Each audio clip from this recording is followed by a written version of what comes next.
Hello everyone, स्वागत है आप सभी का डाउटनेट की स्पोकन इंग्लिश क्लास में। और हमारा आज का जो लेक्चर है ये है डिटर्मिनर्स का लेक्चर नंबर 3। जैसा कि आप सभी जानते हैं 2 लेक्चर्स हम डिटर्मिनर के ऊपर कर चुके हैं और आज है लेक्चर नंबर 3 जिसके अंदर हम बात करेंगे और बहुत सारे अलग अलग डिटर्मिनर्स की, जैसे सब्जेक्ट प्रोनाउन हुआ, ऑब्जेक्ट प्रोनाउन हुआ, ठीक है। बेसिकली क्वांटिफायर्स की भी हम बात करेंगे जो हमें मात्रा के बारे में बताते हैं। फॉर एग्जाम्पल हाउ मच और हाउ मैनी, ठीक है। जब किसी क्वांटिटी के बारे में बताया जाए, कई सारे क्वांटिफायर्स होते हैं अलग अलग, और साथ ही साथ हम और भी बहुत सारे अलग अलग डिटर्मिनर्स के बारे में आज की क्लास में पढ़ने वाले हैं, पोजेसिव डिटर्मिनर्स के बारे में। सो आइए शुरू करते हैं आज की क्लास को। जैसा कि आपने देखा था कि हम दिस, दैट, दीज, दोज, ए और एन लास्ट क्लास में कर चुके हैं, और हमने डेफिनेट आर्टिकल दी जो है, ये सारे टाइप के डिटर्मिनर्स हम पिछली क्लास में देख चुके हैं। हमने देखा था दिस और दैट, दीज और दोज कैसे सिंगुलर काउंटेबल नाउन और प्लूरल अनकाउंटेबल नाउन, या फिर हम बोलें कि फार और नियर, पास्ट के लिए अलग अलग जगह हमने दिस, दैट, दीज, दोज का इस्तेमाल देखा, ठीक है। आज बात करेंगे प्रोनाउंस की और पोजेसिव डिटर्मिनर्स की, कौन से होते हैं ये। साथ ही साथ फिर आज की क्लास में बात होगी क्वांटिफायर्स की, ठीक है। क्वांटिफायर्स जैसे a few, a little, much, many, a lot of, most, some, any, enough, इनके बारे में हम आज की क्लास में बात करेंगे। उसके बाद नंबर्स, डिस्ट्रीब्यूटिव, डिफरेंस वर्ड्स और प्री डिटर्मिनर्स आगे की क्लासेस में ये आएंगे। आइए शुरू करते हैं आज की क्लास प्रोनाउंस और पोजेसिव डिटर्मिनर्स के साथ। हिंदी में मैंने इसका मतलब आपको बताया था निर्धारक, जो हमें अलग अलग चीजों के बारे में बताए। दी के काफी सारे यूज हमने लेक्चर नंबर 1 में पढ़े थे, आखिरकार कहाँ कहाँ हमें दी का यूज करना होता है। ए एन का यूज हमने देखा था साउंड के अकॉर्डिंग, और डेमोन्स्ट्रेटिव्स का भी यूज हमने देखा था। लेकिन अब आज बात है प्रोनाउंस की। प्रोनाउंस क्या होते हैं जो नाउन की जगह पर हम इस्तेमाल करते हैं, राइट। जैसे ही, शी, इट, दे, ये सब किस में आते हैं? प्रोनाउंस में आते हैं। सो प्रोनाउंस क्या करते हैं? नाउन को रिप्लेस करते हैं, है ना। A different pronoun is required depending on 2 elements. तो एक अलग प्रोनाउन की हमें जरूरत होती है, और ये चीज निर्भर करती है 2 चीजों पर। कब? The noun being replaced and the function that noun has in the sentence, कि वो नाउन जिसे हटाकर हम प्रोनाउन लगा रहे हैं उस नाउन का काम क्या था। वो नाउन जिसे हटाकर हम प्रोनाउन लगा रहे हैं उस नाउन का काम क्या था सेंटेंस में। सबसे पहली बात तो उस चीज पर निर्भर करता है। और इंग्लिश के अंदर pronouns only take the gender of the noun. Pronoun जो होते हैं वो नाउन का जेंडर जो होता है वो देखते हैं केवल, कि भाई सिंगुलर है या प्लूरल, सॉरी, जेंडर देखता है, मतलब कि मेल है या फीमेल है। सिंगुलर प्लूरल बोल रही हूँ, मेल है या फीमेल है। They replace in the 3rd person singular form. और वो प्रोनाउंस कैसे रिप्लेस, और वो नाउन्स को कैसे रिप्लेस करता है? 3rd पर्सन सिंगुलर फॉर्म में। किसमें? 3rd पर्सन सिंगुलर फॉर्म में। The 2nd person plural pronouns, जो 2nd पर्सन प्लूरल प्रोनाउंस होते हैं वो आइडेंटिकल होते हैं किसके? 2nd पर्सन सिंगुलर प्रोनाउंस के, except for the reflexive pronouns. So ये अब आपको अलग अलग प्रोनाउंस यहाँ पढ़ने को मिल रहे हैं। जैसे कि बात की जाए रिफ्लेक्सिव प्रोनाउंस की, 1st पर्सन प्रोनाउन की, 2nd पर्सन प्रोनाउन की, तो अभी एक टेबल आपके सामने आएगी और ये सारा कंफ्यूजन दूर हो जाएगा, समझना। सब्जेक्ट प्रोनाउन, यहां है ऑब्जेक्ट प्रोनाउन, मतलब किसी सेंटेंस में अगर जो नाउन है वो सब्जेक्ट का काम कर रहा है तो जो प्रोनाउन आएगा वो सब्जेक्ट के रूप में जब आएगा तो वो इस फॉर्म में आएगा, ठीक है। अगर जो नाउन है वो सेंटेंस में ऑब्जेक्ट के तौर पर काम कर रहा है तो वहां पर अगर हमें उसे हटाना है और प्रोनाउन लगाना है तो ऑब्जेक्ट फॉर्म में वो इस तरीके से आता है, इस रूप में। वैसे ही पोजेसिव एडजेक्टिव्स के रूप में, जैसे माय, मेरा, योर, तुम्हारा। पोजेसिव मतलब जब आपका किसी चीज पर अधिकार होता है, अगर उस फॉर्म में आ रहा है, जैसे दिस इज माय कार, है ना, तो वो यहां पर किस फॉर्म में आया? पोजेसिव एडजेक्टिव की फॉर्म में। एडजेक्टिव क्या होता है? विशेषता बता रहा है किसकी? गाड़ी की। गाड़ी क्या है? नाउन है ना। तो यहाँ पर भी ये डिटर्मिनर है, निर्धारक है, ये बता रहा है हमें कि नाउन क्या काम कर रहा है, नाउन क्या रेफर कर रहा है। पोजेसिव प्रोनाउन की फॉर्म में अगर लिखेंगे तो वो माइन हो जाएगा।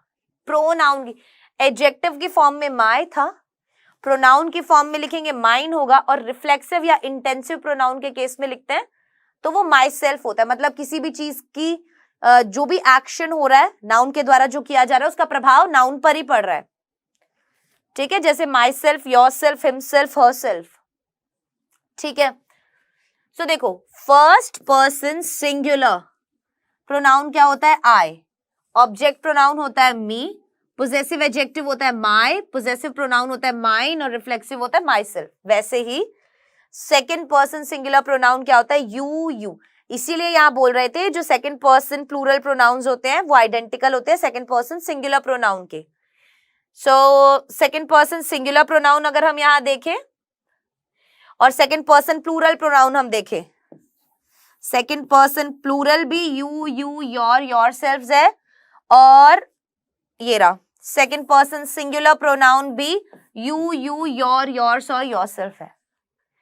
थर्ड पर्सन सिंगुलर मेल के लिए he, him, his, himself. Third person singular female क्या होती है, शी, हर, हर्स, हरसेल्फ। समझ में आया?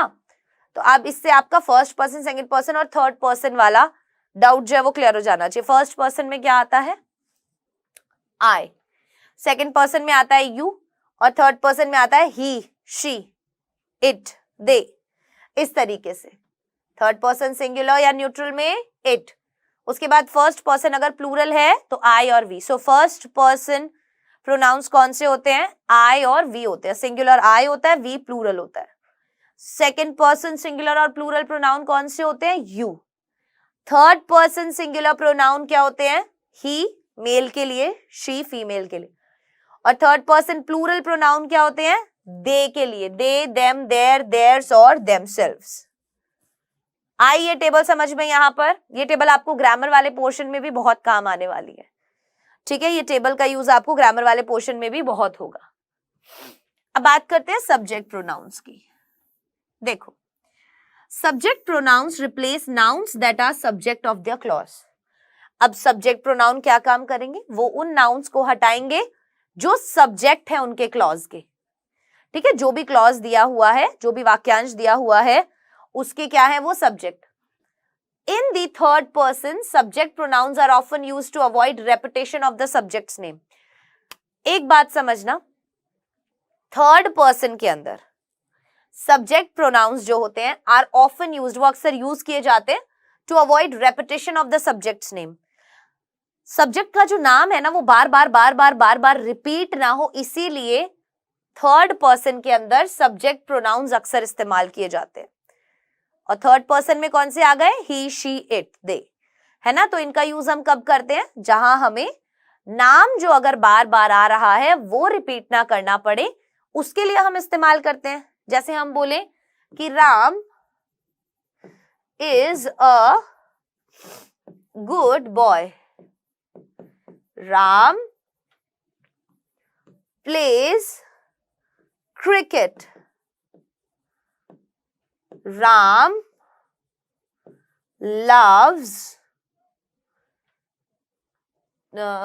loves to study। अब यहां पर हम क्या कर सकते थे, बार बार राम राम राम लिखने की जगह हम क्या कर सकते थे, एक बार राम बोलकर बाकी सब में हम ही बोल सकते थे। तो ही क्या है, थर्ड पर्सन प्रोनाउन है। तो इसीलिए बोला कि जो सब्जेक्ट प्रोनाउंस होते हैं ना, अब यहां पर राम सब्जेक्ट के तौर पर काम कर रहा है, तो इन्हें अक्सर जो है रिप्लेस कर देते हैं नाउन्स जो कि सब्जेक्ट होते हैं उनके क्लॉज के, और थर्ड पर्सन अक्सर यहाँ पर काम करता है, जैसे ही, शी, इट यहाँ पर लगेंगे बार बार, ताकि वो सब्जेक्ट का जो नाम है वो बार बार रिपीट ना हो। ठीक है, जैसे I am 16, you seem lost, Jim is angry and he wants Sally to apologise. Jim जो है वो गुस्सा है और वो चाहता है, तो हमने यहाँ पर जिम जो सब्जेक्ट था उसकी जगह हमने सब्जेक्ट प्रोनाउन ही यूज किया, और ये थर्ड पर्सन सिंगुलर प्रोनाउन है। दिस टेबल इज ओल्ड, ये टेबल जो है वो पुरानी है। अब टेबल के लिए हमने इट का यूज किया, और यहां हमने बोला दिस टेबल, यह है टेबल, तो दिस यहां पर क्या है, डेमोन्स्ट्रेटिव है। पिछली क्लास अगर आपको याद हो तो। वी आर नॉट कमिंग, ये भी यहां पर आप देखोगे सब्जेक्ट प्रोनाउन है और थर्ड पर्सन में है ना, न्यूट्रल चीजों के लिए। They do not like pancakes, उन्हें पैनकेक्स पसंद नहीं है। तो यहां पर हमने देखा रेपिटेशन ना हो बार बार किसी भी नाम का, इसलिए हमने थर्ड पर्सन सिंगुलर या प्लूरल प्रोनाउन का यूज किया है। नेक्स्ट, ऑब्जेक्ट प्रोनाउंस का यूज कैसे होता है समझना। ऑब्जेक्ट प्रोनाउंस यूज करते हैं हम उन नाउन्स को रिप्लेस करने के लिए दैट आर डायरेक्ट और indirect object of a clause, जो कि डायरेक्ट या फिर इनडायरेक्ट ऑब्जेक्ट होते हैं, किनके, क्लॉज के। ठीक है, जैसे give the book to me, जो किताब है वो मुझे दे दो, यहां पर ऑब्जेक्ट वाला केस यूज हुआ है, मी यूज हुआ है, मी ऑब्जेक्ट वाला केस है। The teacher wants to talk to you, teacher क्या चाहती है, तुमसे बात करना चाहती है, ऑब्जेक्ट वाली जगह। Jake is hurt because Bill hit him, Jake hurt है क्योंकि बिल ने उसको हिट किया। मी, यू, हिम, अगर आप यहां पर देखोगे इस वाले केस में ऑब्जेक्ट में है, मी, यू, हिम, ऑब्जेक्ट प्रोनाउंस के केस में लिखे हुए हैं ना ये। ठीक है, Rachid received a letter from her, again her object pronoun. Mark cannot find it, Mark उसे नहीं ढूंढ सका। Do not be angry with us, हमसे गुस्सा मत हो। Tell them to hurry up, क्या बोलो उन्हें, जल्दी जल्दी करने को बोलो। So आपने देखा कि किस तरीके से हमने क्या किया, ऑब्जेक्ट प्रोनाउंस का यूज यहां पर किया। कैसे किया, नाउन्स को रिप्लेस करके ऑब्जेक्ट वाली जगह पर हमने ऑब्जेक्ट प्रोनाउन लगा दिया, है ना। तो ये वाला थोड़ा जो डिटर्मिनर्स वाला पार्ट है, ये ग्रामेटिकल पार्ट आ गया है। और स्पोकन इंग्लिश में इसका यूज ये होगा कि जैसे ए, एन और दी का यूज हमें कहाँ कहाँ करना चाहिए। और ये टॉपिक थोड़ा सा हमें वैसा भी लगता है कि मैम इसकी क्या जरूरत है, लेकिन जरूरत होती है। जैसे अब आपको अगर बोलते समय नहीं पता कि हमें भाई यहाँ क्या बोलना है, give the book to him अगर बोल दिया आपने, तो अगर आपको अपने लिए बोलना था लेकिन आपने नाम बोल दिया, ऑब्जेक्टिव केस में हमें मी बोलना चाहिए था। ठीक है, सो इन चीजों का हमें थोड़ा सा ध्यान रखना पड़ता है। अब अगर हम देखें तो क्वांटिफायर्स की बात करेंगे अब हम।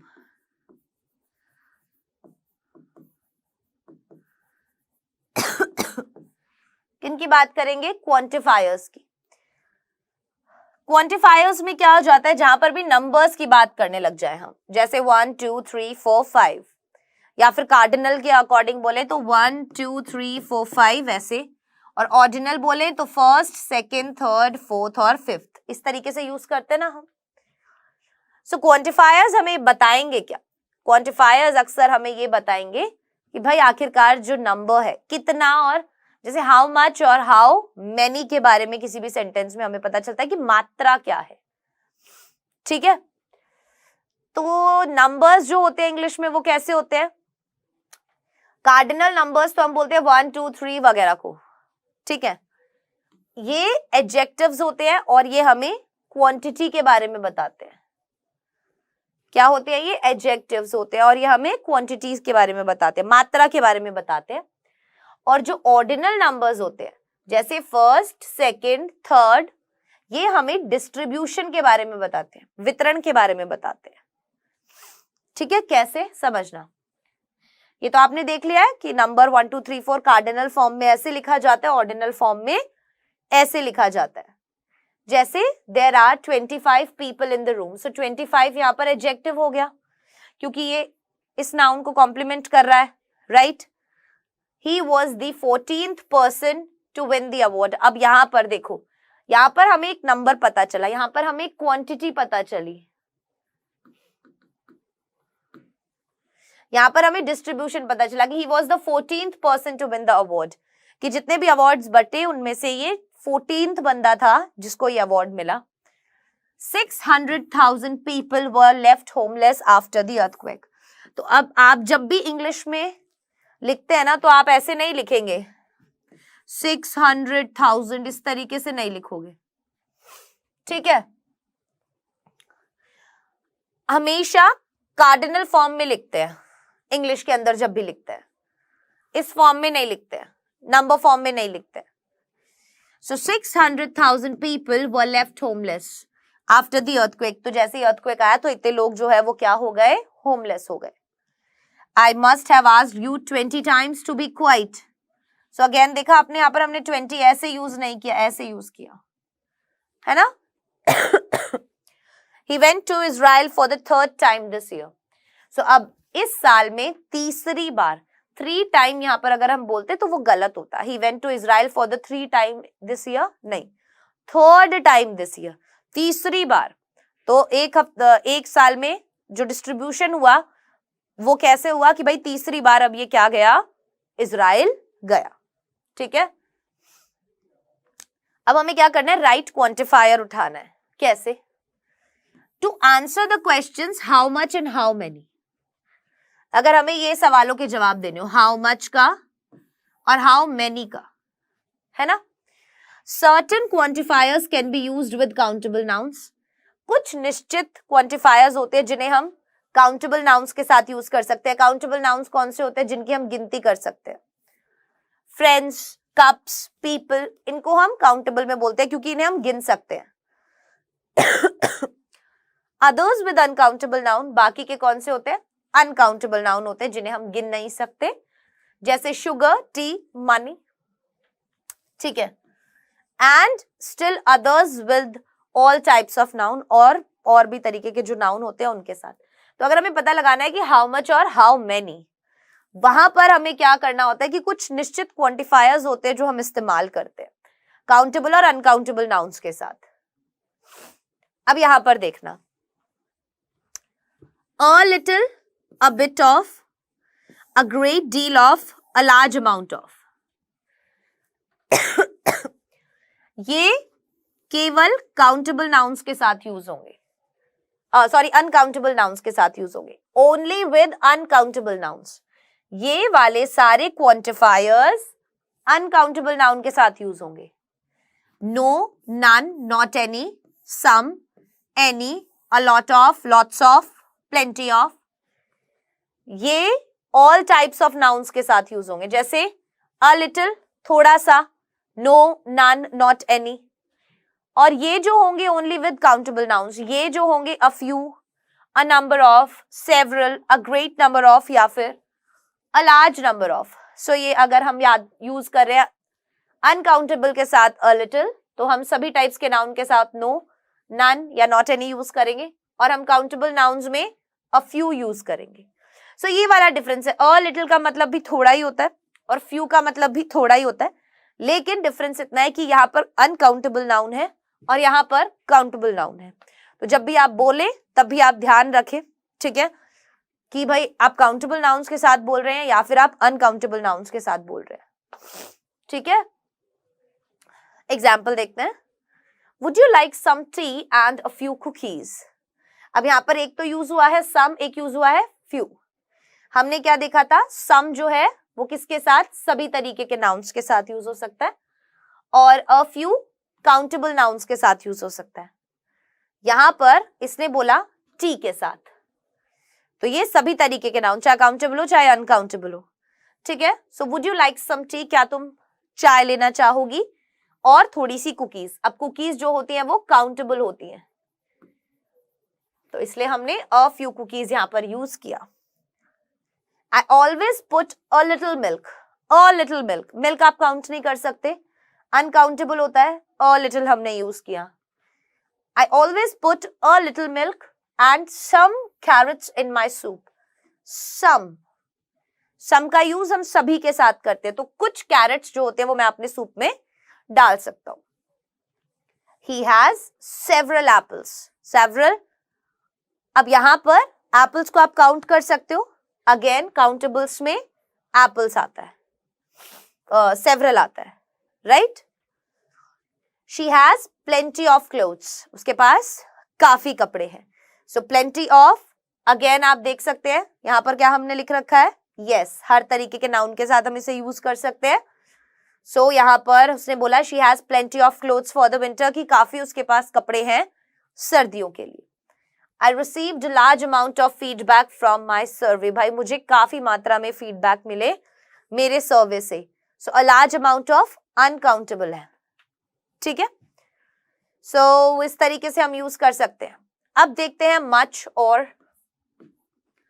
many का यूज कैसे होता है. देखो इसमें ना थोड़ा सा हमें सेंस समझना होता है. जब भी हम much और many यूज करते हैं, अक्सर हमें बोला जाता है कि जिन चीजों को आप काउंट नहीं कर सकते, अनकाउंटेबल होता है, उसके साथ हम मच यूज करते हैं, और जिन्हें हम काउंट कर सकते हैं उनके साथ हम मैनी का यूज करते हैं. और भी बहुत सी चीजें जिनका हमें ध्यान रखना होता है. आइए देखते हैं. Much and many are mainly used in interrogative and negative sentences. Much और मैनी जो है वो मुख्य तौर पर इंटेरोगेटिव और नेगेटिव सेंटेंसेस में यूज किया जाता है. मतलब प्रश्न सूचक और नकारात्मक किस्म के जो वाक्य होंगे वहां पर आप मच और मैनी का यूज करेंगे. कैसे? They are also used in affirmative and negative sentences. वो सकारात्मक और नकारात्मक सेंटेंसेस में भी यूज होता है in combination with two and so. लेकिन उनके साथ टू और सो का यूज हो रहा होगा. तो वैसे ये इंटेरोगेटिव और नेगेटिव सेंटेंसेस में यूज होते हैं, लेकिन ये सकारात्मक और नकारात्मक मतलब एफर्मेटिव सेंटेंस और नेगेटिव सेंटेंस के कॉम्बिनेशन में कब यूज होंगे? जब टू और सो इनके साथ लगा होगा. ध्यान देने वाली बात, the word many can be used alone in affirmative sentences. जो मैनी है वो अकेला भी यूज हो सकता है एफर्मेटिव सेंटेंस में, जबकि जो वर्ड मच है उसको हम अकेला यूज नहीं कर सकते एफर्मेटिव सेंटेंस में. ठीक है. Much is replaced in affirmative sentence with a lot. तो अगर आपको affirmative sentence में much वाला भाव बताना है तो आप क्या करेंगे? उसे a lot of से हटा देंगे या फिर lots of इनका यूज करेंगे आप. These expression can also replace many. तो ये वाले जो एक्सप्रेशन है ना, a lot of, lots of, ये many की जगह भी यूज किए जा सकते हैं, ये much की जगह भी यूज किए जा सकते हैं. किस तरीके के सेंटेंसेस में? एफर्मेटिव सेंटेंसेस में. ठीक है. जैसे समझना, अनकाउंटेबल्स के साथ हम मच का यूज करते हैं, है ना, और काउंटेबल्स के साथ हम मैनी का यूज करते हैं. ये तो एक नॉर्मल सी चीज है जो हम सबको पता ही होती है. समझना, how much sugar do you have. So sugar क्या होती है? अनकाउंटेबल. क्या आप चीनी को गिन सकते हो? नहीं गिन सकते हो, इसीलिए हमने शुगर का यूज किया. सेकेंड थिंग यहां पर क्या देखी? इंटेरोगेटिव सेंटेंस है ना, इंटेरोगेटिव सेंटेंस के उसमें यूज किया है. यहां पर भी मैनी का यूज हमने कब किया है? इंटेरोगेटिव सेंटेंस में किया है. How many people came to the concert. कितने लोग कॉन्सर्ट में आए. Next, there is not much sugar at the store. Again हमने बोला था इंटेरोगेटिव और नेगेटिव सेंटेंसेस में मच का यूज होगा. यहां पर भी इंटेरोगेटिव है और यहां पर नेगेटिव है, नॉट का यूज हो रखा है. So there is not much sugar at the store. ज्यादा शुगर जो है वो स्टोर पर नहीं है. Not many people came to the concert. ज्यादा लोग जो है कॉन्सर्ट पर नहीं आए.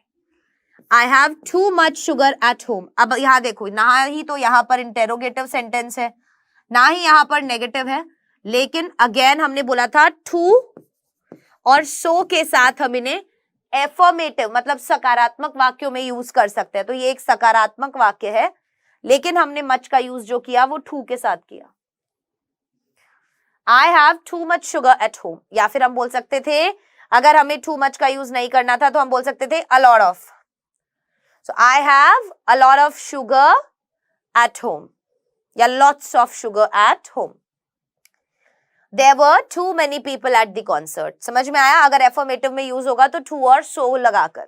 जैसे इसमें भी, I do not know what to do with so much sugar. Again affirmative sentence में अगर यूज किया तो मच से पहले हमने सो का यूज किया. It is a problem when there are so many people. ये एक दिक्कत है जब बहुत सारे लोग हो जाते हैं तब. अगेन एफर्मेटिव सेंटेंस में हमने सो यूज किया. जब तक सेंटेंस इंटेरोगेटिव और नेगेटिव था तब तक हमने क्या नहीं किया? तब तक हमने टू और सो का यूज मच और मैनी के साथ नहीं किया. जैसे ही एफर्मेटिव सेंटेंस आया पॉजिटिव सेंटेंस आया तो हमने फटाफट से so और to का यूज यहां पर दिखाया. I wish there was not so much sugar here. There were not so many people last year, right? So I wish there was not so much sugar here. मैं आशा कर रहा था कि काश यहाँ पर इतनी शुगर जो है वो नहीं होती. या there was not so many people last year, इतने लोग जो है वो पिछले साल नहीं थे. अब देखेंगे पॉजिटिव एटीट्यूड्स में कैसे हम a few और a little का यूज करते हैं. किसका? a few. एक बात ध्यान रखना, जैसे much का यूज अनकाउंटेबल के लिए, many का यूज काउंटेबल के लिए, वैसे ही यहाँ पर a few का यूज काउंटेबल के लिए और a little का यूज अनकाउंटेबल नाउन के लिए. ठीक है, लेकिन describe the quantity in a positive way. हमें क्या करना होगा? क्वांटिटी जो है वो एक पॉजिटिव वे में डिस्क्राइब करनी होगी. implying that although the speaker may not have much, he has enough. क्या बताते हुए? जब हम ये बता रहे हो कि जो बोलने वाला है, जो इंसान a few बोल रहा है या जो इंसान a little बोल रहा है, उससे हमें क्या समझना है? उससे हमें ये समझना है कि उसके पास may not have much, इतनी ज्यादा नहीं है, पर जितनी चाहिए उतनी पर्याप्त मात्रा में. ठीक है. I have got a few friends, मतलब कि उसके पास इतने दोस्त है जितना कि उसको जरूरत है. I have enough friends, इसका मतलब ये निकल कर आता है. अगेन a few का यूज हमने कैसे किया? काउंटेबल के साथ. दोस्तों को हम गिन सकते हैं. I have a few flowers in my garden. So अब यहाँ पर जब इसने बोला a few flowers, इसका मतलब इसके पास बहुत सारे फ्लावर्स नहीं है, बट इतने हैं जितने होने चाहिए. I have got a little money, मेरे पास थोड़ा पैसा है. तो यहाँ पर उतना पैसा इसके पास है जितना होना चाहिए, ज्यादा नहीं बट है. I have a little free time on Thursdays. अब वो कह रहा है मेरे पास थर्सडेज को थोड़ा बहुत टाइम जो है वो निकल आता है. A little free time क्यों बोला उसने? क्योंकि उसके पास बहुत ज्यादा टाइम नहीं है कि भाई सारा थर्सडे ही वो फ्री है, लेकिन हाँ इतना है जितना कि होना चाहिए.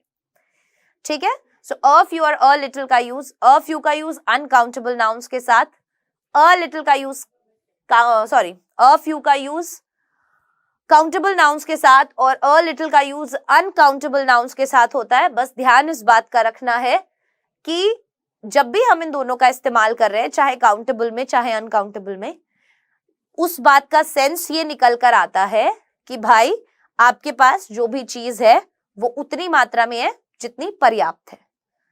ठीक है. तो बोलते समय तो हम यही देखेंगे ना कि हमें क्या बोलना है, कि हम क्या कहना चाह रहे हैं, क्या कन्वे करना चाह रहे हैं. तो अगर कोई इंसान a few और a little बोल रहा है तो आपको ये समझना है कि भाई उसके पास इतना समय है जितना चाहिए. ठीक है. नेगेटिव एटीट्यूड के लिए अब यहाँ पर ये ध्यान रखो, a few है और a little है, ना कि केवल few और little. नेक्स्ट में हमने देखा few है और little है ना. सो अगेन few का यूज हम काउंटेबल नाउन्स के साथ करते हैं और little का यूज अनकाउंटेबल नाउन्स के साथ. लेकिन डिस्क्राइब करता है ये क्वांटिटी नेगेटिव वे में. जैसे वहां पर पॉजिटिव वे में दिखा रहा था ना कि भाई इतना है जो पर्याप्त है. They may actually indicate a total lack of the noun but are more polite than saying so directly. So यहाँ पर अब वो बता रहे हैं कि जो भी नाउन मतलब जो भी क्वांटिटी जिस चीज के भी बारे में वो बता रहे हैं वो उनके पास कम है, पर डायरेक्टली नहीं बोल रहे वो कि भाई मेरे पास तो है ही नहीं. ठीक है. जैसे वहां बोल रहे थे कि भाई इतना है जितने की जरूरत है, यहाँ पर उसके पास इतना नहीं है जितने की जरूरत उसको है. So few people visited him in hospital. कहने का मतलब यहाँ ये है कि ये एक नेगेटिव सेंस में कि ज्यादा लोग उसे देखने को नहीं आए. ठीक है. He had almost no visitors or perhaps no visitors at all. So उसके पास लगभग ना के बराबर कोई भी उसे देखने आने वाला था, या फिर हम शायद कह सकते हैं कि कोई भी उसे देखने नहीं आया. तो एक नेगेटिव सेंस में हमने यूज किया. ठीक है. I have seen few birds around here. कह रहे मैंने तो यहाँ पे कुछ ही पक्षी देते हैं, मतलब वो कह रहे ना के बराबर है. ठीक है. कम, जितने होने चाहिए उतने नहीं देखे. He had little money for treats. भाई ट्रीट वगैरह देने के लिए, पार्टी वगैरह देने के लिए उसके पास बहुत कम पैसा है. तो मतलब ऑलमोस्ट उसके पास पैसा है ही नहीं कि वो ट्रीट दे सके. I have little time for TV. मेरे पास टीवी देखने के लिए बहुत कम समय है. दैट मीन्स उसके पास समय है ही नहीं. सो ध्यान रखिएगा जब भी आप बोल रहे हैं a few और a little, वो पॉजिटिव वे में यूज हो रहा है. That means you have enough. और जब आप बोल रहे हैं केवल फ्यू और लिटिल, तो वो नेगेटिव वे में यूज हो रहा है, दैट मीन्स आपके पास उतना नहीं है जितना कि होना चाहिए। ठीक है, चलो अब अगर हम बात करें इनडेफिनेट और इनकम्प्लीट क्वांटिटीज की, किनकी, अनिश्चित और इनकम्प्लीट क्वांटिटीज की अगर हम बात करें, some and any can be used with countable nouns. अब बारी आ गई है सम की और एनी की। ठीक है, सम और एनी का यूज जो है वो किसके साथ किया जाता है, काउंटेबल और अनकाउंटेबल नाउन्स के साथ, टू डिस्क्राइब और एन अनडिफाइंड और इनकम्प्लीट क्वांटिटी। क्या डिस्क्राइब करने के लिए, क्या बताने के लिए, एक अनडिफाइंड या फिर इनकम्प्लीट क्वांटिटी, मतलब कि अधूरी कोई क्वांटिटी। जैसे some can be used in descriptive sentences, I had some rice for lunch, भाई मैंने थोड़े से लंच में क्या खाए, राइस खाए। तो यहाँ पर वो डिस्क्रिप्टिव है, डिस्क्रिप्टिव मतलब वो बता रहा है कि उसने थोड़े से ही चावल खाए। He got some books from the library, वो कुछ किताबें लेकर आया लाइब्रेरी से। So countable के साथ यूज करते हैं हम, some और any can be used with countable and uncountable, दोनों के साथ यूज हो सकता है। To describe, ये बताने के लिए an undefined और incomplete quantity। ठीक है, undefined और incomplete मात्रा बताने के लिए, जैसे I will have some news next week। Philip wants some help with his exam, Philip को क्या चाहिए, थोड़ी सी मदद चाहिए उसके एग्जाम के लिए। सो ये एक अनडिफाइंड क्वांटिटी है कि भाई कितनी मदद चाहिए, हमें नहीं पता, डिफाइन नहीं किया उसने कि कितनी मदद उसको चाहिए। ठीक है, सम जो है उसका यूज हम करते हैं इंटेरोगेटिव सेंटेंसेस में भी, when you think you already know the answer. किस समय पर, जब आप ये सोचे कि आपको ऑलरेडी आंसर पता है। कैसे, Did he give you some tea? मतलब यहां पर हम ये सोच रहे हैं कि भाई आपको ऑलरेडी आंसर पता है। I think he did, मुझे लगता है कि उसने दी। Is there some fruit juice in the fridge?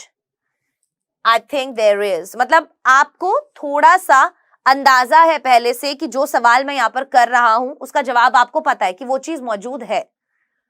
Would you like some help?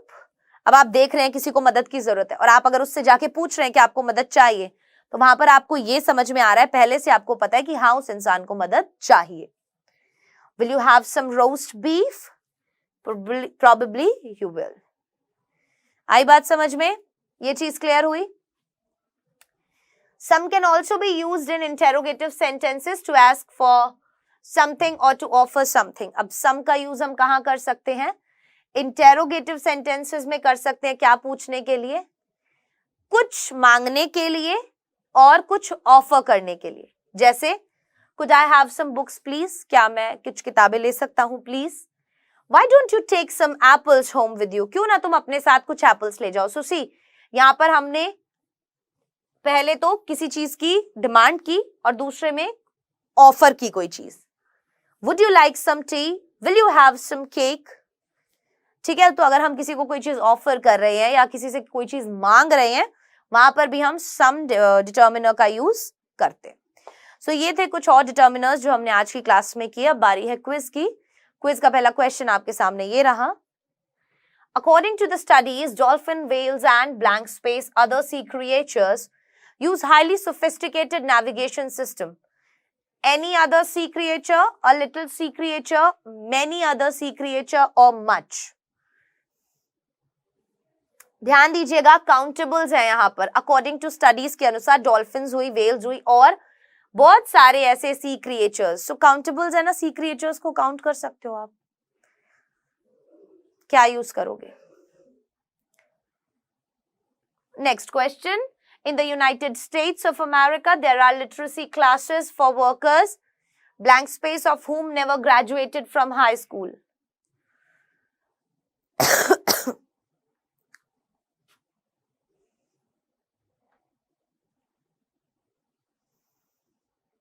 चलिए, सो अगर हम यहाँ देखें, अकॉर्डिंग टू स्टडीज के अनुसार dolphin, whales and many other creatures, और बहुत सारे अलग अलग क्रिएचर्स। सो ये भी एक काउंटेबल नाउन हो गया। यूनाइटेड स्टेट्स ऑफ अमेरिका में जो लिटरेरी क्लासेस होती हैं वो वर्कर्स के लिए होती है, जिनमें से कई जो है ग्रेजुएट ही नहीं किया है जिन्होंने high school. So many option, ठीक है। चलिए, सो आज की क्लास में हमने डिटर्मिनर्स पढ़े, जिसमें हमने अ few, a little, few little, cardinal और ऑर्डिनल नंबर्स वगैरह के बारे में पढ़ा, सो सम के बारे में पढ़ा, ठीक है। और अगली क्लास भी ऐसे ही कुछ और डिटर्मिनर्स के ऊपर होगी। और अब मैं आप सभी से इजाजत लेना चाहूंगी, मुलाकात होगी अगले लेक्चर में। तब तक के लिए अपना ध्यान रखें, डाउटनेट के साथ जुड़े रहें, क्योंकि अब पढ़ना हुआ आसान।